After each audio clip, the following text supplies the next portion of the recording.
Assalamu alaikum. Today I decided to be a little bit sweeter, so I made some muffins and I felt a little bit bluey. How are you, brother? How's everything? Moving on from our last talk, we look at Surah Al-Hujurat in this mini-series, and we reach the part where Allah says, يا أيها الذين آمنوا لا يسخر قوم من قوم عسى أن يكونوا خيرا منهم ولا نساء من نساء عسى أن يكن خيرا منهن. Which means, O believers, let not a group of men scoff at another group. I'm just reading it from here so I don't get it wrong. It may well be that the latter at whom they scoff are better than they. Nor let a group of women scoff at another group. It may well be that the latter are better than they. This is very interesting because Allah subhanahu wa ta'ala addresses both the men by themselves and then the women. And I wonder why. I think there's two reasons. From what I read in the tafsir, it means that at the time of the Prophet, peace be upon him, men didn't often mix with women and women didn't often mix with men. That was just their culture. Of course, they did go out to the markets, they did talk to each other. There was crossovers, even in the masjid there was that thing. Now, as time went on, obviously times change. Men and women interact a little bit more in different places like the workforce. There's nothing wrong with that so long as they adhere to the Islamic guidelines. But that's probably one of the reasons why they're mentioned separately. Another reason is to say, well, men have a way of scoffing at each other and women have their own way of scoffing at each other. Each one has their way. And I think that when Allah subhanahu wa ta'ala says this, some mufassirun say, well, Allah wanted to address the men in the way they put each other down and the women in their ways and how they put each other down. We know the psychology of these different two genders. When Allah subhanahu wa ta'ala talks about scoffing each other, He means subhanahu wa ta'ala to us, slandering each other, mocking each other, putting each other down in a passive-aggressive manner. You know that passive-aggressive manner that people sometimes use? They don't really say it, but they're saying it. You know, it's like saying, say I'm stupid without saying I'm stupid. Passive-aggressive is one of the worst types of mockeries. Another way is online. I write something, or I put an emoji in a certain way, or I put a common social lingo that we know to put each other down. You know, I'm a teacher, alhamdulillah. One of the things we learn from youngsters is that when they bully each other in the classroom, they have these special sounds. When you walk into the room, especially when that new student comes in, someone coughs, or someone does an animal sound, for example, or someone does this little look. All of this is bullying and haram in Islam. When we do that, we're putting each other down. And you know what that really actually means? I'll tell you what psychologically. It means that if I do it, that shows that I have low self-esteem. It means that I'm not proud about myself. It means I've got to put someone else down in order for me to feel amazing. That's an ego problem. That type of a person is going to have problems as they grow up. They're going to have problems at their workplace. They're going to have problems with their family. If they're single and they get married, man or woman, they're going to create problems in their family. And worse than that, the children are going to imitate them. I've seen it as a teacher happen a lot of times. I go into a school and I observe. We don't say anything, but then you can tell. Some of the students, some of the children, you can tell that maybe they took it from their parents' bad character. So we've got to be very careful how we present ourselves to our children, very importantly. Whether you're a teacher, a parent, an imam, an older brother, an older sister, an uncle, aunt, it doesn't matter who you are. Children watch and observe. One friend of mine, he said, where is that man who smiles a lot? His daughter was about 7 years old. He says to me, where's that man who smiles a lot? Children look for character. They look for how we conduct ourselves and they remember it. Allah subhanahu wa ta'ala, when He tells us to not scoff at each other and slander each other and put each other down, He then says, maybe that other group is better than you. Allah tells us in another verse in the Quran, فَلَا تُزَكُّوا أَنفُسَكُمْ. Never praise yourselves in piety. You see, people with low self-esteem, if it's not religion, it's money. If it's not money, it's property. If it's not property, it's looks. If it's not that, it's reputation. People have a problem with their self-esteem and they don't work on it or take advice. They'll use anything to put other people down. And there are some people who go into the religion to put other people down, to use the religion to try and rise above others. And that's why Allah says, فَلَا تُزَكُّوا أَنفُسَكُمْ هُوَ أَعْلَمُ بِمَنِ اتَّقَى. Don't praise yourselves in piety. Don't say, I'm religious, I pray. Even if it's just passively, such as when someone says, last morning I woke up for Fajr, and then they emphasize it. And then they tell you some other story that's not related to that. Well, people say that, and of course we cannot talk about their intentions, and we shouldn't. But let's look at our own selves.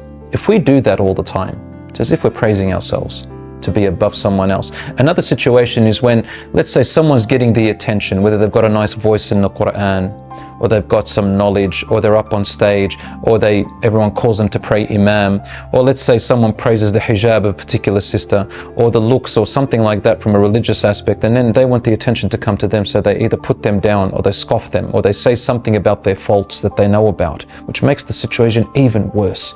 And the whole thing that they're after is just to bring the attention to myself, me, myself, and I. This, brother, this is actually a disease of the heart, when I need all attention on myself. And I think we live in a modern era where that's what it's all about. It's all about me, myself, and I. I've seen number plates on cars, all eyes on me.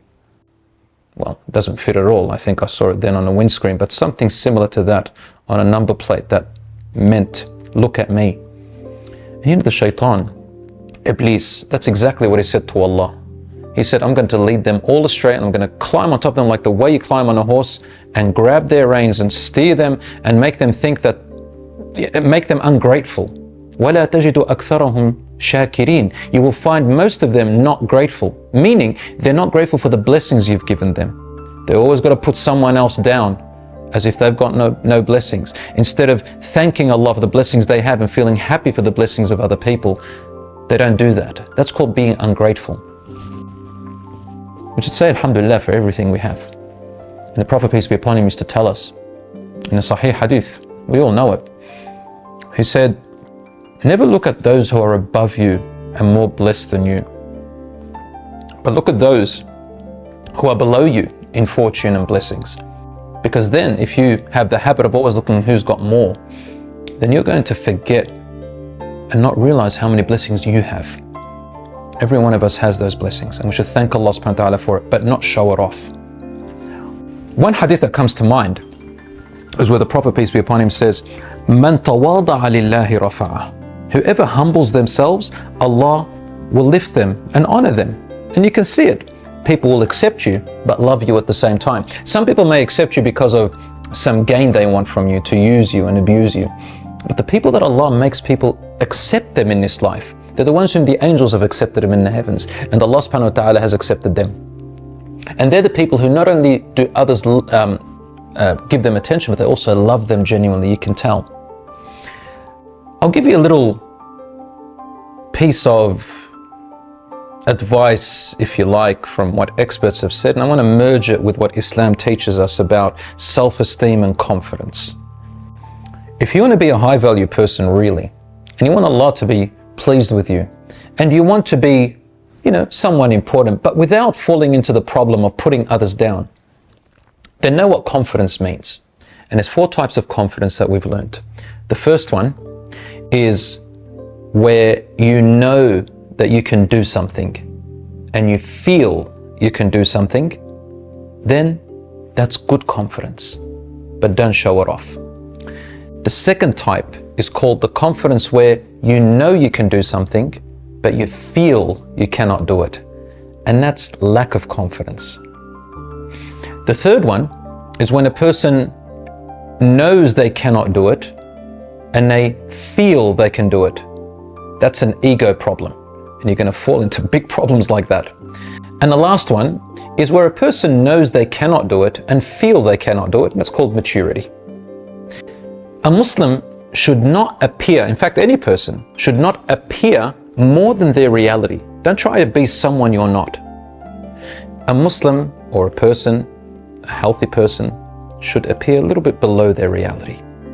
And that way they can connect with others and Allah subhanahu wa ta'ala will lift them. That's how the Prophet, peace be upon him, was. If you were to go back in time 1,400 years and you wanted to look for the Messenger sallallahu alaihi wasallam, guess where you should look? You don't go to the masjid first of all. I mean, you can. You can go looking for the famous companions that you always heard about. But if you really want to find him quick and efficiently, go look for a group of people who look poor and destitute. And most likely you'll find the Prophet, peace be upon him, sitting among them. I remember a beautiful story about a lady who used to clean the masjid, the mosque of the Prophet ﷺ back in his time. And she was not really known by any name or lineage. Nobody really cared too much about her. I mean, they loved her as a sister, but nobody really talked about her much. But to Allah, she was important. She used to clean the masjid. That's the best skill that she had. And she was pious, and she had adhkar, and she had remembrance of Allah, and she was all that stuff. But in the eyes of the people, that's all she did. One day she died, and the Prophet, peace be upon him, was asleep at Fajr time. He asked immediately about her. They said, Wallah ya Rasulullah, she died. He said, why didn't you tell me? They said, we didn't want to disturb you or asleep. So the Prophet, peace be upon him, went and said, show me where her grave is. He went there and prayed Salat al-Janazah for her. And he said, my dua reaches these beautiful people, these believers in their graves, and fills it with light after darkness. The Prophet, peace be upon him, always made everybody feel important. And when you met him, even he did not appear that he's superior to you. He used to always say, Innama ana abdullahi wa rasuluh. I am, in fact, the slave of God and his messenger. Amazing if we can take that role modeling from our Prophet, peace be upon him. And you'll be something huge, not only in this world, but not only in the hereafter, but also in this world as well. You just got to humble yourself and listen to those beautiful verses. Till next time. Wassalamu alaikum wa rahmatullahi wa barakatuh.